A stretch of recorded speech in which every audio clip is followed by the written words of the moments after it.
Duke, a Great Hawaiian by Sandra Kimberley Hall. To the children of Hawaii, nay, because you are all Duke's children. Forward. Duke Paoa Kahanamoku taught me to swim when I was 5 years old at my grandfather's house at Pu'aloa, the entrance to Pearl Harbor. I have had the privilege to know the Kahanamoku family all my life. This long acquaintance gave me a special intrigue to Paoa, as he asked me to call him. Physically impressive, he was a magnificent Polynesian, handsome, magnetic, with an aura that drew all eyes when he entered a room. He was also a natural leader and the ultimate authority when conflicts arose on Waikiki Beach. His 20 years Olympic competition did more to put Hawaii on the map, than anyone before or since. This world celebrity remained true to his old-fashioned upbringing and the values learned in his youth. He was always honest and humble, modestly aware of his impact on people. At his core, he was Hawaiian. His most trusted friends were those who grew with him, those he grew up with. He reflected a quiet dignity and was a good judge of character. He was patient with people who wanted to shake his hand, be in his presence. He was never mahaoi. It was not Hawaiian to be inhospitable and discourteous. He had an inner strength that was warming and calming to those around him. He was comfortable with himself. Some of my most cherished memories are of leaning against the canoe, warmed by the afternoon sun, listening to Paoa reminiscence about growing up in Kalia, simple stories told with great emotion. Visiting him at home at the end of his life, I'd sit next to him on the sofa, looking out at Manalua Bay and Coco Head. He'd take my hand, recalling memories. Sometimes we just sat there and no words were spoken. How fortunate I was to know him as I did. Aloha, Paoa. Wilmer C. Morris. Hawaii Nei's most famous native son after King Kamehameha the Great is the full-blooded Duke Paoa Kahanamoku, 1890 through 1968. He is the greatest aquatic sportsman the world has ever known. Duke was a direct descendant through his maternal lineage. The Paoas of the legendary Vikings of the Sunrise settled the Hawaiian Islands, still a famous name in the Marquesas, Rapa Nui, Tahiti, and New Zealand, and Paoas are arguably the most remarkable navigators the world has seen. It was Duke's destiny to be outstanding waterman. In old Hawaii's time of relative tranquility alternated with times of bloodshed between warring tribes when Kamehameha the Great united the islands. In 1810, a short-lived peace prevailed. 10 years later, New England missionaries arrived. They frowned on the savage culture and almost succeeded in obliterating it. Surfing, dancing, celebrating, and music all but vanished. Even clothing and house design changed. The death knell from the native born sounded with the arrival of haole, strangers, many of them merchants and traders, who brought diseases like measles, whooping cough, smallpox, and diphtheria, to which the Kamaka Maoli had no defenses. The full-blooded population was decimated, plummeting from perhaps 800,000 to 1 million in 1778 to 82,000 in 1850. To a Hawaiian, the essence of life is ha, the breath. Many important words are based on ha, mahalo, hanai, ohana, and Hawaii. The most important is aloha. Its practice was so innate to being a self-definition, laws, and culture. It helped Hawaiians survive the overwhelming chaos. Love, affection, compassion, mercy, sympathy, kindness, sentiment, grace, charity, greeting, salutation, regards, sweetheart, lover, loved one, beloved, loving, kind, compassionate, charitable, lovable, to love, be found of, to show kindness, mercy, pity, charity, affection, to venerate, to remember with affection, to greet, hail, aloha. For half a century there had been little collective cause for celebration until July 21, 1869, when Prince Alfred, the Duke of Edinburgh, arrived on the Galeata on a goodwill visit. His mother, Queen Victoria of Great Britain, was like family to Hawaiian royalty. The same day a baby boy was born to Kahanamoku Sr. and Kapiolani Kauea, a Chief Paiki's residence. Paki's wife, Konya, was a descendant of Kamehamehas, and the Kamahanoku family had served as kahu, trusted advisors, for generations of Kamehamehas. Before Alfred came ashore, the Galeata's cannon saluted the Hawaiian flag. A welcoming volley replied back his daughter. Princess Bernice Hawaii, who was cradling the baby, chose the name Duke in honor of the Duke of Edinburgh. 21 years later, Duke Halapu and his wife Julia would name the first surviving child Duke Paoa Kahanamoku. El Yomo Como Aloha, a welcome chant. Pamai Ka Leo Aloha o Hawaii Ne, Hawaii boys of Aloha's call forth. Aihoipa Ike Ahi Ono Alapa o Amelika Hui Puia, to welcome the Flame America's triathlon athletes. Ela Pu Hoi, behold too. O Maikai, Maiku, Maika, Walia, O Paoa Kahanamoku. The spirit of Duke Paoa Kahanamoku inspires. I Hopanai Ai Lonaika Ai Ea, in support of victory. Composed and translated by Kahani Menike, April 10, 2004. Duke Halapu's wife, Julia Pacunia Paoa, gave birth to Duke Paoa on August 24, 1890, in a time of economic turbulence and intense political maneuvering by Haole. When Princess Pauahi died without heirs, the Kamehameha ruling lineage died also. The worldwide economic depression hit Hawaii hard, causing high unemployment. Because women's fashion no longer dictated wearing waist-defining corsets with whalebone stays, and because whale oil was being replaced with more easily acquired fuel sources. Whaling, which employed 1 in 5 Hawaiians, was dying out. Hawaii sugar plantations were in their infancy, no longer entitled to live on a royal estate. Duke Halapu found employment as a delivery clerk and hack driver.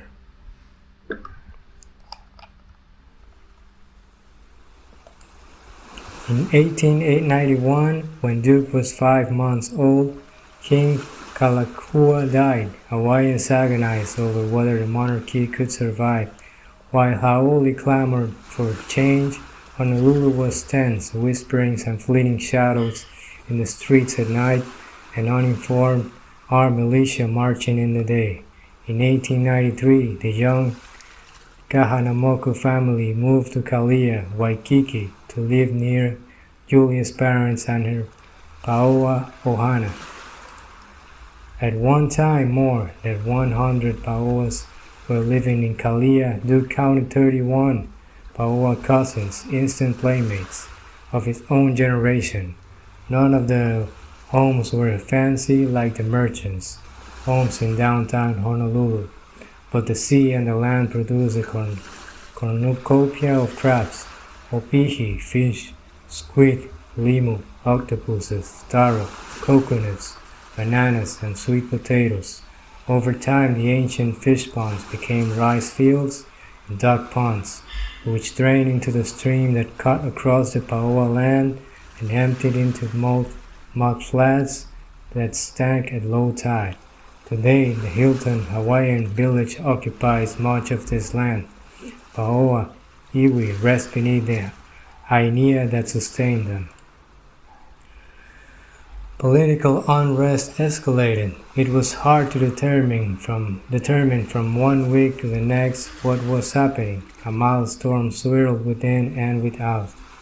In Faraway, Washington, D.C., a U.S. president contradicted his predecessor as to Hawaii's sovereignty status. In Honolulu, Queen Liliuokalani tried to promulgate a new constitution but was rebuffed and dethroned. A counter-revolution failed. The Queen was imprisoned, and despite anguished appeals to the U.S. Congress, she was deposed in 1893. The nights were heavy with broken-hearted wailing.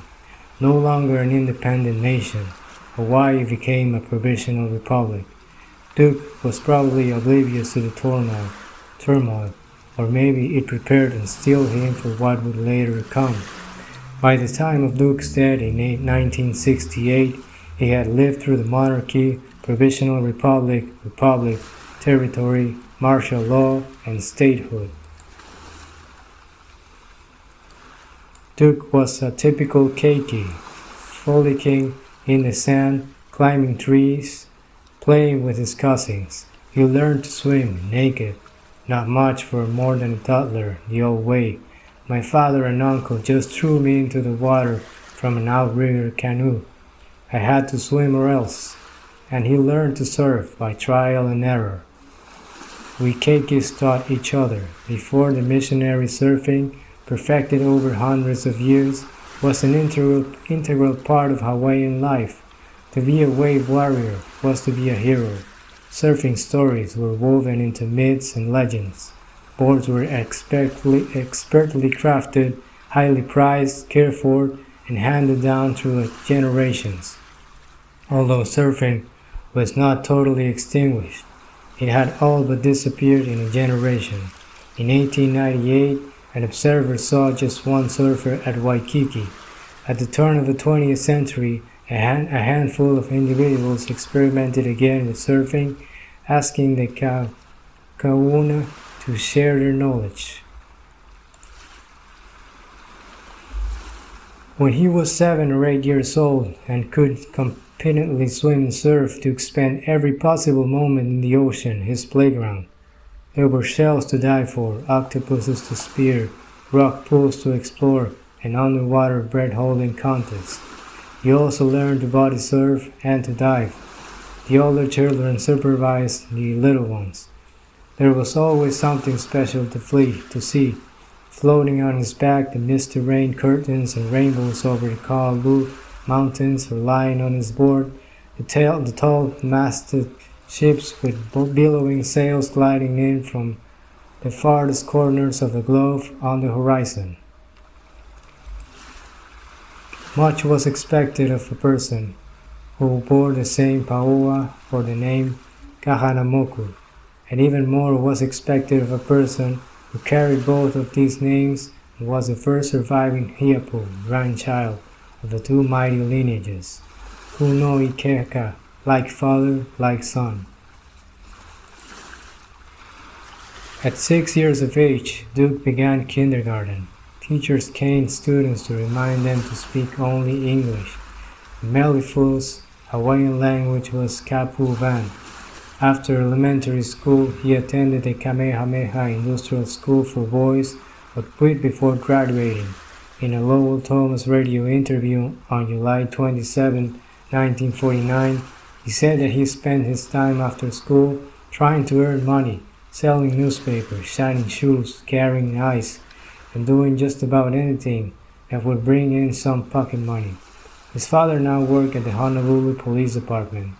Duke briefly returned to McKinley High, but once again did not graduate. His diverse paycheck was needed to help pay the family's bills, now that he had 3 sisters and 5 brothers.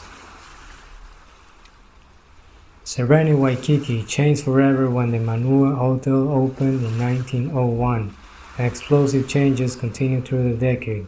Hawaii Promotion Committee, the precursor HPC, the precursor to the Hawaiian Visitors Bureau, was formed in 1903.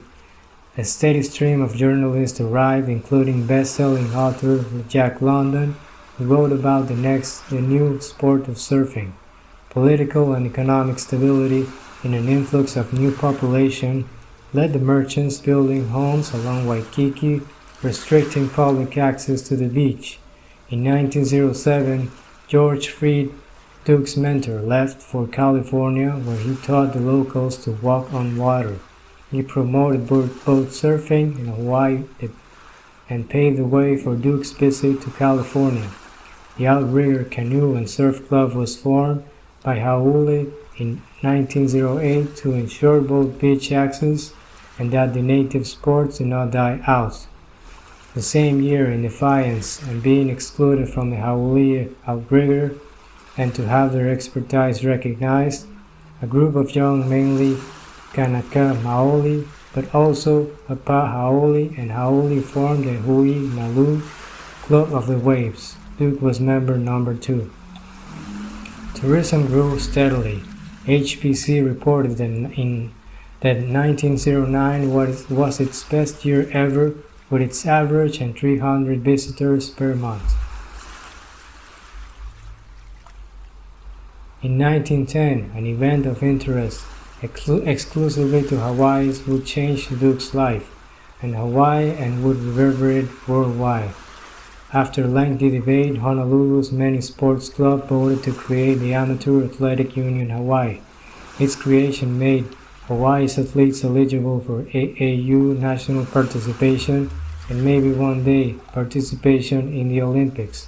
The first AAU Hawaii's sanctioned contest, a swim meet, was held the next year on August 12, 1911. Duke's performance, clipping 4.6 seconds of the world freestyle record of a minute flat for the 100-yard open water, was so startling that mainland AAU officials were skeptical. They questioned whether the float to mark the end of the race in the harbor might have drifted together several hours after measuring the tide, although the report was not as favorable might have actually helped him. All 4 judges' stopwatches really recorded the same time. Duke was a complete unknown. Decision disallowed. With individual donations ranging from 25 cents, $1,500 was raised to send Duke and 3 others to the AAU National Swimming Championship. Accompanying Duke were distance swimmer Vincent San Genovese, manager Lou Henderson, originally from Philadelphia, who had valuable East Coast contacts, and Duke's best friend, the Hui Nalu Commodore, Edward K. Dude Miller. He left in early February 1912. Nobody could have predicted that Duke would be gone for 9 months and that he would return as a world champ. Initially, his East Coast races were a disaster, according to a Los Angeles Times article. He did a foolhardy feat. He did not give himself time to get acclimatized. He climbed out of a train, travel-worn, and plunged right into the tank. In his first race, he led by 5 laps, but suffered a cramp. Within days, he had learned how to make a fast start, how to turn at the end of a pool, and how to breathe through his mouth. It took hard work for him to secure a place on the Olympic team. Duke strummed his ukulele poolside at the Stockholm Olympics to stay calm.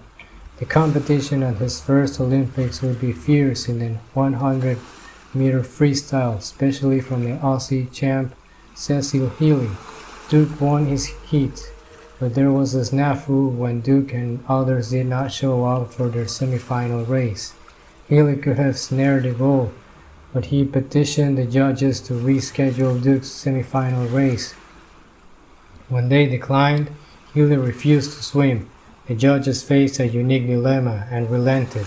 Duke swam in a special semifinal and then beat Healy in world record time by just a whisker. Duke also won a silver medal for the 4 x 200 meter freestyle relay. Duke and Hawaii were headlined on newspaper front pages the world over. He was the center of attention as much for his quiet demeanor and lack of pretension as for his phenomenal crawl stroke. On his mainland return, Duke made good on a promise to teach his East Coast friends how to surf. They had shown him true aloha, taking no money for the training, food, and 3 months lodging that had made his Stockholm when possible. After what seemed an interminable train and boat trip, finally, Diamond Head. When the Wilhelmina was sighted, Fort Ruger's cannon blast was the signal thousands were waiting for. People scurried from shops, offices, schools, and homes from the wharf to the wharf.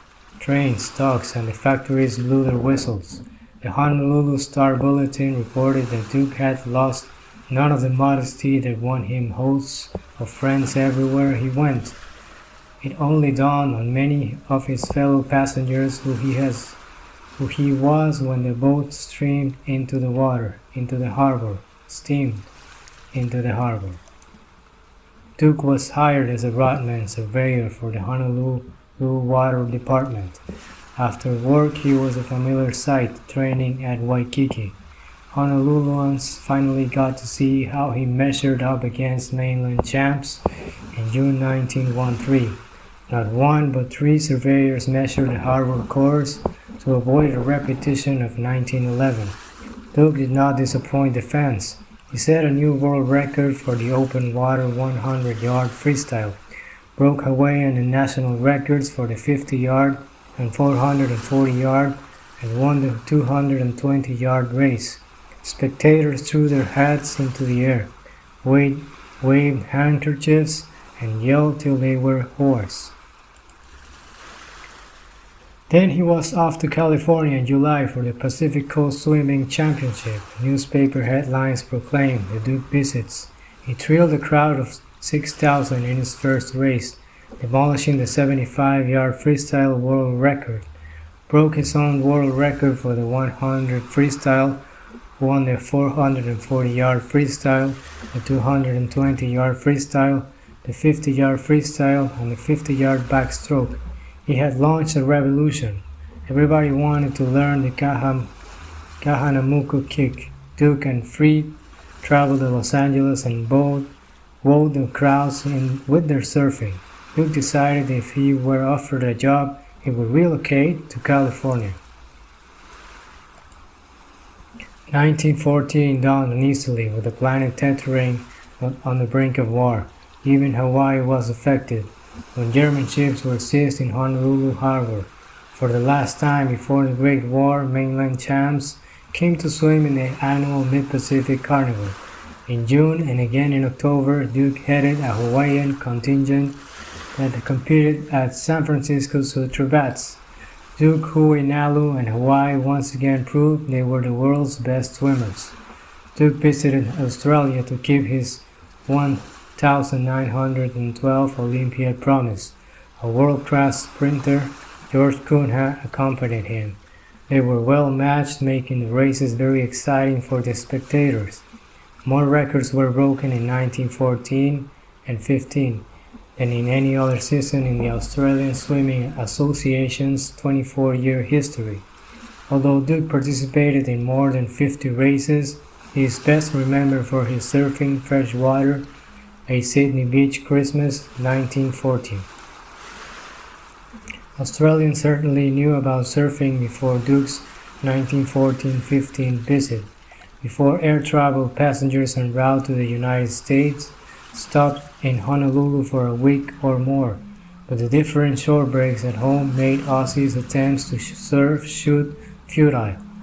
When Duke taught Aussies how to shadeboard and then to choose and to ride a wave, they became instant converts. At Freshie Beach, people still talk about Duke's visit as though it were recent, not 9 decades ago. His statue overlooks a commemorative park and a walk of fame, and his original board in a surfer's shrine. It is probably the world's most loved board. Australia has a special place in its heart for Duke. His visit came just 13 years after its states had federated into an uneasy alliance.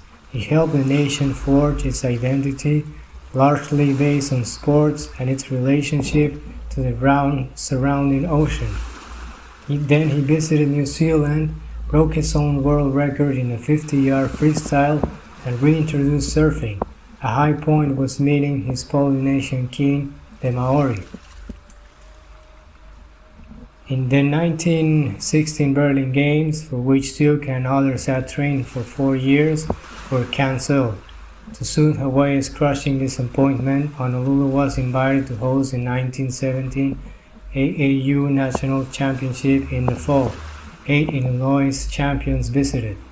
An anonymous letter writer warned in the Los Angeles Times, "The great Hawaiian Duke has probably seen his best day." The writer was wrong. First, Duke broke his own world record in a 100-yard freestyle. A bigger surprise came in the 220-yard race, in which Duke had been last to start by 120 yards. The record holder, Norman Ross, had the lead. By 200, Duke surged ahead to win. At meet's end, the tally showed 3 world records. 50 years later, Duke wrote that it was the greatest East aquatic event in Hawaii's history. In 1970, he also rode his massive longboard 1 1/8 miles at Waikiki, an unparalleled feat in modern surfing. During 1918, hundreds of thousands of people in 30 mainline cities turned out to see Duke and 2 other Hawaiians swim against their local boys to raise money for U.S. war bonds. Antwerp, Belgium was awarded the Games for 1920, but was ill-prepared following almost caseless bombardment for 4 brutal years. The aquatic venue was a filthy canal with wooden edges, the best Antwerp could do. Duke won 2 gold medals for the 100-meter freestyle and 4 times 200-meter relay. He also played on the U.S. water polo team, which placed 4th. The water was so cold he turned purple, he said. Duke was swimming even better at age 30. Hawaii's 7 swimmers entered 26 contests before, during and after the Olympics and won 59 medals. The HPC was exuberant. Members kept their fingers crossed that shipping would soon return to normal to take advantage of the free publicity for Hawaii. In 1922, Duke's dream of living in California came true when he secured a movie contract with Paramount Pictures. His manager worked hard to get suitable roles for Duke, but he was faced with 2 problems. Duke could not receive money for swimming, which is what the public wanted to see, because of AAU rules. The second problem in Hollywood, as Duke called Hollywood, was casting. Directors had narrow and stereotypical ideas about appropriate roles for a dark-skinned man. He appeared in about 30 movies, bridging the silent movies and the talkies. By nature, he was more suited to the silent movies. To pay the bills between movie roles, Duke worked as a lifeguard and as a mechanic. Weekends he spent surfing. Today, as a world champion, he would probably receive millions of dollars in endorsements. And far away in Boston, a teenage girl saw Duke's photo in a movie magazine and fell in love with him. The story must wait its turn. Life was not always easy for a dark-skinned man on the mainland. Champion diver and swimmer Viola Hartman knew Duke when he lived in Los Angeles and was one of the most recognized people in the world. She said, "She was always quiet and lovely and agreeable. He was very easygoing. He never tried to stand out. I remember going to a swim meet at a Lake Arrowhead and stopping at a restaurant. The waitress said, 'We don't serve Negroes. You need to go out,' gesturing towards the door. Duke started to so slightly get up gracefully, but we all spoke in unison. 'He's not a Negro. He's a Hawaiian, and that is not the same.' The waitress was very puzzled. 'But serve us and him.' So Duke stayed. I'm sure he would have avoided a fuss and gone and sat in the car, because that is what he was like. Duke was quietly integrated in sports 30 years before the Major League Baseball teams allowed African-American Jackie Robinson to play. By 1923, Duke had been beaten only once in 4 years, but competition was nibbling at his heels in the form of Johnny Weissmuller, 13 years younger, and his own brother Sam, 12 years younger. In pre-Olympic meets was anyone guess who would go on to win the gold. Weissmuller won at the U.S. Nationals and again in the 1924 Paris Olympics with a world record of 59 seconds in the 100 meters. Duke took the second and Sam third. Duke accepted his defeat graciously and was proud that America had won all first 3 places.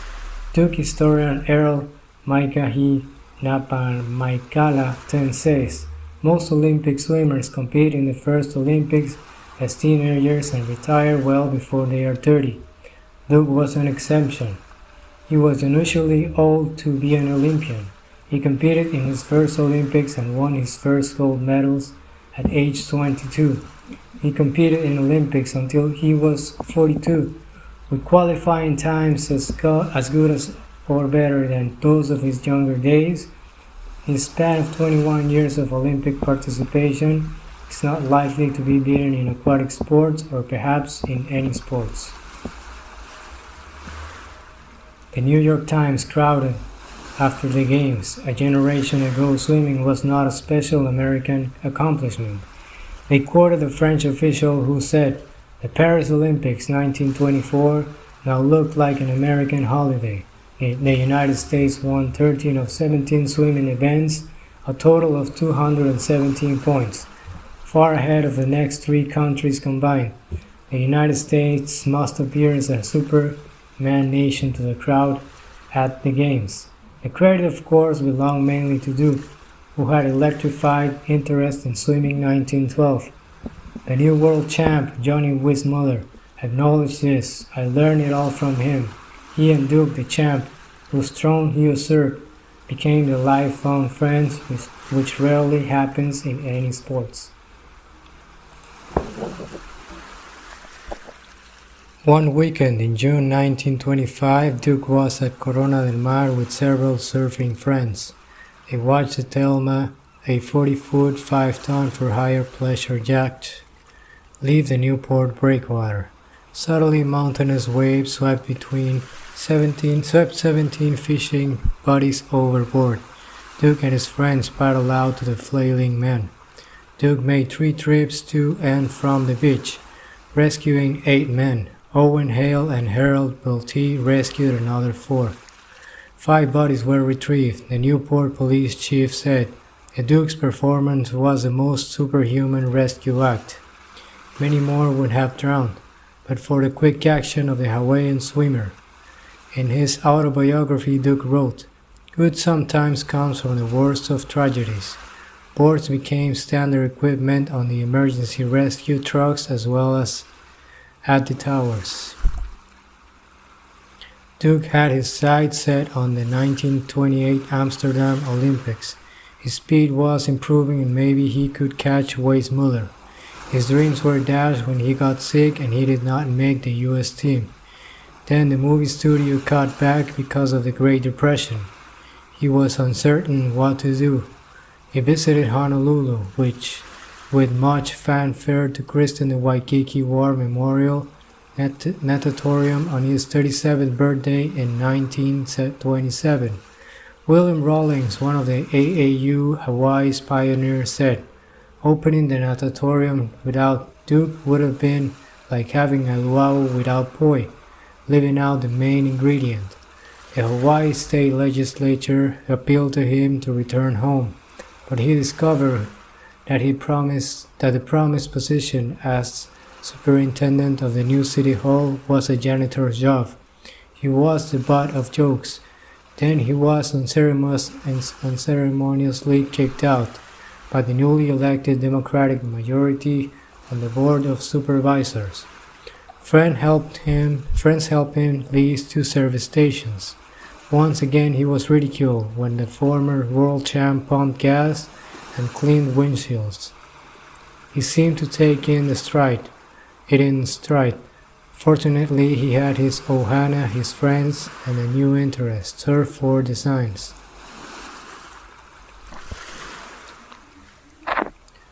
Duke Aloha Boomerang. A person Duke had met by chance in 1920 would now have a big impact in his life. From Dairyland, Wisconsin, 18-year-old Tom Blake was living in Detroit when he saw a newsreel about the much-discussed American victories in Antwerp. To his surprise, standing in the theater lobby was the world champion himself, with his fellow Olympians who had stopped in to see themselves on the newsreel. Blake wrote, "Duke shook my hand. He held out his big, soft paw and gave me a firm, hearty handshake. I took it as my own personal invitation to Hawaii." Blake moved to Los Angeles, took up swimming, surfing, and lifeguarding, and renewed his chance acquaintanceship with Duke. Then he moved to Hawaii, becoming one of surfing's most accomplished innovators, experimenting with fins, different woods, and even sails. Blake and Duke enjoyed experimenting with ancient designs and modern compounds. They worked on hollow boards and reintroduced the hollow longboard from models in the Bishop Museum. Tom Blake wrote, "To see Duke coming in at Waikiki on his long hollow board was to see surf riding at its best. To me, the Duke is the man by which to measure the race, the surf rider by which to measure the surf rider of all times, the surf riders of all time."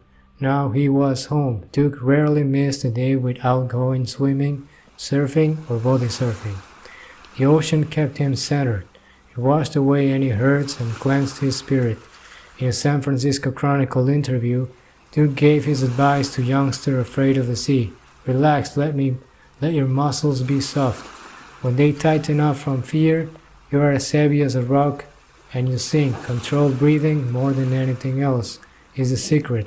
If you have only a third of a lungful of air, it will keep you up."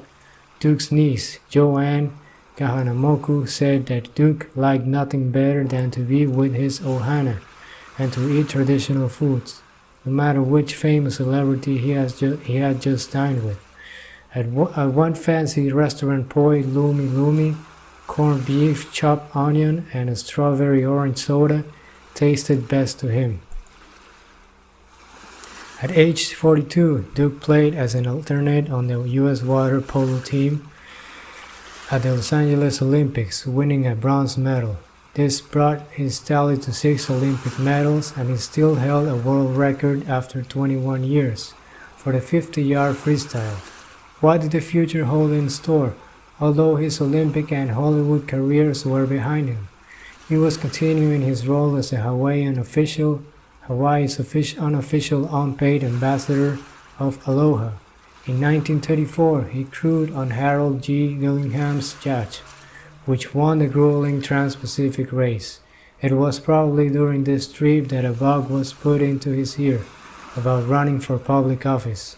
Dillingham and his friends knew they had a shoe-in candidate. Later that year, Duke ran for the city and county of Honolulu Sheriff's Office and won, a scenario that would be repeated every 2 years for 26 years. The Sheriff's Office oversaw the jail, prisoner transportation to and from court hearings, the morgue, cattle branding, and weights and measures. Duke and some of his brothers were naturals for law enforcement careers, following in their late father's footsteps.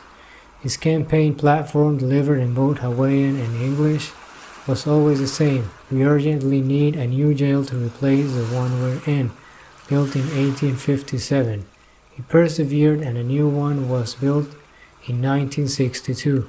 The public trusted him, and while the Honolulu Police Department was rocked by wartime black market scandals, Duke ran a tight ship. That Boston teenager, Nadine Alexander, who had fallen in love with handsome Duke's picture 20 years before, She had married and taught dancing in Europe. In 1938, she was 33 years old, divorced, and working in New York City. When she was offered a dancing instructor position at the Royal Hawaiian Hotel, she said, "I didn't hesitate." She settled in and soon had met all but two of the brothers. She told Sam she wanted to meet Duke, and he told her that Duke swam every day after work. Nadine remembered, "My heart went pity-pat when I saw him. For me, it was love at first sight. He seemed more cautious, a confirmed bachelor. It took a few days for Duke to get up the courage to invite me to dinner. He was afraid I'd reject him." He told me later, Duke's version, "One day I was on the beach at Waikiki and I saw her. It sort of struck me, like she's my girl. So I asked my brother Sam to introduce me, and that was the beginning of our romance." Nadine reminiscence about the 27 years together. "We dated for a few months. Duke proposed by telephone. 8 months later, we married. On August 2, 1940, our best man was Francis Hyde Neil Brown, and we honeymooned at this Kohala Coast estate. The accommodation made us laugh. There was a generator to make electricity. We stayed in a sort of shed where Francis kept his fishing nets. It had a chest of drawers and 2 cots. Duke was over 6 feet tall, and his feet hung over the end of the bed. We put the 2 cots together so we could be together. That didn't work, and we'd fall down in the middle. Every morning before the sun came up, Francis would throw stones on the roof to wake Duke. He'd jump up, have a cup of coffee, and the 2 of them would go out fishing. All day, every day. You'd think they were the honeymooners. Our friend Doris Duke helped us buy a house with an interest-free loan. As we had no money, we paid her back by monthly payments. Duke lived here the rest of his life. While Europe was embroiled in war during 1939 and 1940, Nadine noted in her diary the creeping uneasiness Hawaii felt. She jotted down how she and Duke watched talks following firing practice targets off Waikiki. They built a bomb shelter below their Black Point home, where there were blackouts, and Nadine took advanced Red Cross training. On Sunday, December 7, 1941, at 7:55 a.m., Duke and Nadine were at the old Trigger Canoe Club, their usual Sunday routine before going fishing on their boat out of Pearl Harbor. The breakfast was interrupted by an urgent phone call for the sheriff. He returned to the table to tell her, "Baby, we have to go. This is it." When Hawaii was awake, martial law was declared. All able-bodied people were needed to help with their war effort. Nadine worked as a secretary for St. Andrew's Cathedral and also as a mail censor. Their beloved Great Dane grew so agitated from the constant sirens that he was put to sleep. The Hawaii tourist bureau closed, and hotels were commandeered by the military. Perhaps because he and Nadine had no children, Duke formed Duke's Boys, an OCC paddling team during the war. Duke was their steersman and later coach. The boys were never defeated in nearly a decade of racing. Their senior 6 canoe would be washed and stowed away before the second place canoe came in. Duke was their father figure. Under his guidance, the teenagers raked the OCC volleyball area, hauled sand, and planted whole tree cuttings. He instructed them to stay away from beach trouble, sex gambling, and fighting. There was no swearing or drinking when he was around. They called him Sir, Pa, Dad, and once in a while Duke he called each of them Kid. That extran said, "We practice every day after work, paddling the huge Koa Leilani to Honolulu Harbor and back." Duke would holler, "Stop swim," and would leap out of the middle of nowhere. Suddenly, there was Duke taking off, pushing the stern, propelling it forward with his powerful kick. You'd have to swim hard to catch up with him. In 1955, Duke was hospitalized with heart trouble. Hundreds of people worldwide put pen to the paper to wish him a speedy recovery and to say, as did one admirer, "You don't remember me, but I have never forgotten your kindness when you came up and spent 30 minutes with me and showed me what I was doing wrong with my surfboard. Only later I found out who you were when someone called your name. I never got to thank you. I was homesick young soldier stationed at Schofield Barracks 35 years ago." In September, after his recovery, a Missouri newspaper headline read, "The Duke is back on the beach and all is well at Waikiki." The reporter wrote, "It still looked like a few days after his 66th birthday." By November 1956, Duke had fully recovered and was delighted to attend the Melbourne Olympics as an official guest, and afterwards to visit Freshie again and to ride his old board. Australia dropped his last name and now simply call him Duke. In 1955, Duke's lifelong friend Wilmer C. Morris recalls, "It was either Duke's 68th or 65th birthday, and we were sitting outside on the grass at his Black Point home on some mats. All his brothers had arrived, and then Doris Duke joined us. Doris, the richest girl in the world, for a long time was Sam's Kahanamoku's girlfriend. During the course of the evening I had the opportunity to sit next to her and talk to her, and you could tell by her expression and the way she looked at Duke that she really admired him, liked him. So I said, 'You really like Duke, don't you?' She said, 'Yes, I do. You know, he has it all. He's known all over the world and people admire him and respect him. And with all that, he lives in a very simple, uncomplicated life. He doesn't want a lot. Certainly, he's never asked me for anything.'"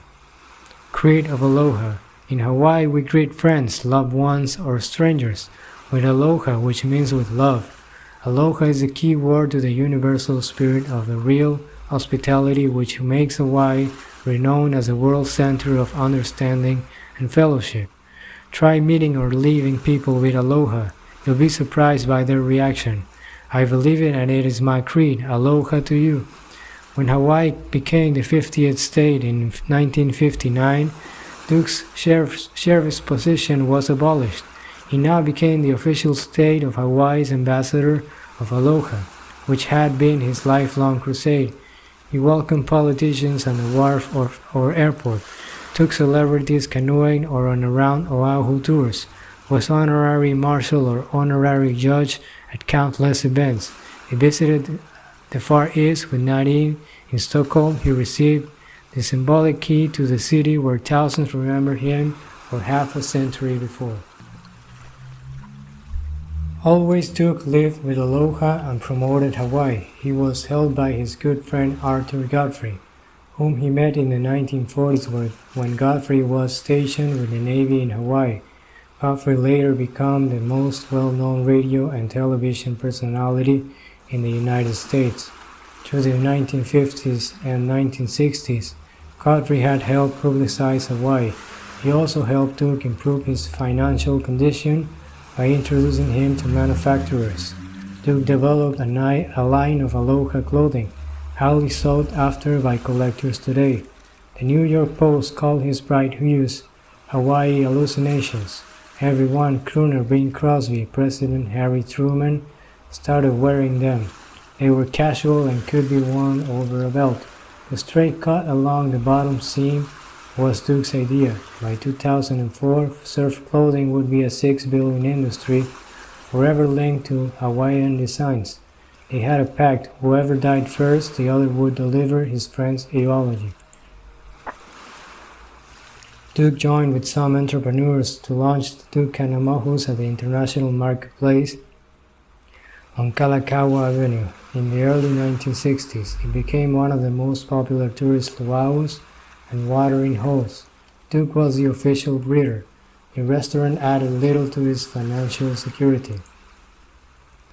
Duke fame never diminished like many sports heroes. A sports writer wrote how he watched a surfer stare at Duke then got up to him, reached out and tentatively touched his arm. When Duke turned around, he had apologized and said, "I just wanted to touch you." Even legends like Joe Kidd and Ben R. Finney have said that they felt Duke's mana and feared approaching him. When Duke, George's dad, Sandra, and John D. Kaupico appeared on the beach, everything went quiet. "Rascals, stop misbehaving," said John M. Lynn. "They control Waikiki. There was a pecking order like chiefs of old. If they hollered, 'Hey kid, go, in the baby suri,' everyone did what they said." He hosted the West Coast Surfing Championship at Huntington Beach, California in 1962. There must have been 10,000 kids on the beach, all kinds of little Grammys, and when Duke stepped out of the car, it was like God had arrived. I couldn't believe the adulation," said Kimo Wilder McVeigh. In 1962, Duke underwent brain surgery to remove a debilitating clot, but made a remarkable recovery. From then until the day he died, Duke stayed busy. He said, "I like the feel of the fresh air and the salt water. I believe in keeping active." He had graduated from a surfboard to various kinds of sailing craft, including a catamaran, and finally a powerboat built to his specification called the Naruke, a combination of his and Nadine's names with a pleasant Hawaiian sound to it. Duke had no interest in a statue and authorized only a posthumously published biography. He was pleased, though, to see a foundation established during his lifetime to help scholar athletes. Surfer interviewed the father of international surfing in 1965 and asked him, "Do you have any tips you'd like to pass along to young surfers?" "Duke, I think we have to teach a lot of these kids to first be gentlemen, try to help one another and not hog the doggone waves. You know there are so many waves coming in all time. You don't have to worry about that. Just take your time as the wave comes. Let the other guys go, catch another one." And that's what we used to do. We'd see some other fellow there first and we'd say, "You're here first. You take the first wave." To Duke, waiting for a wave was simply another example of Hawaiian waipachi, courtesy, gentlemanliness. Duke's 76th birthday cake featured a picture of him dancing an impromptu hula with Queen Elizabeth and Queen Mother. It came about this way. She was en route from Australia to London and landed for airplane refueling greeted with Hawaiian music. The Queen Mom surprised everyone. She told Governor John A. Burns that she felt like dancing. Burns summoned Duke and Nadine, and the 65-year-old Queen Mom imitated their movements. The photograph appeared in the newspaper worldwide. For his birthday, Duke also received a plaque from the Hawaiian Visitors Bureau. "We give you this plaque," said Bob Allen, "because you made the HPV possible." An out-of-town reporter described him as the only living legend in the world. The next year, just 3 weeks before his death, Duke welcomed the millionth visitor to Hawaii. Tourism was now Hawaii's major industry, bringing in about $375 million every year. Duke collapsed at Waikiki Yacht Club on January 22, 1968, not far from Kalia, and died soon after. He was the greatest aquatic sportsman the world has ever seen, father of U.S. modern swimming, an international surfing champion diver, body surfer, water polo player, surfboard polo player, fisherman, paddler, yachtsman, and sailor. At least 45 water-related events or places are named for him. The only question for history is how big Duke's legend will become. We, the Honolulu Advertiser, said 2 years ago some of the things bearing his name include a scholarship foundation, a beach, a swimming pool at the university, an annual regatta, a restaurant and a night spot, a line of sportswear, a music and recording company, ukuleles, surfboards, and a surfing club, and an international surfing championship.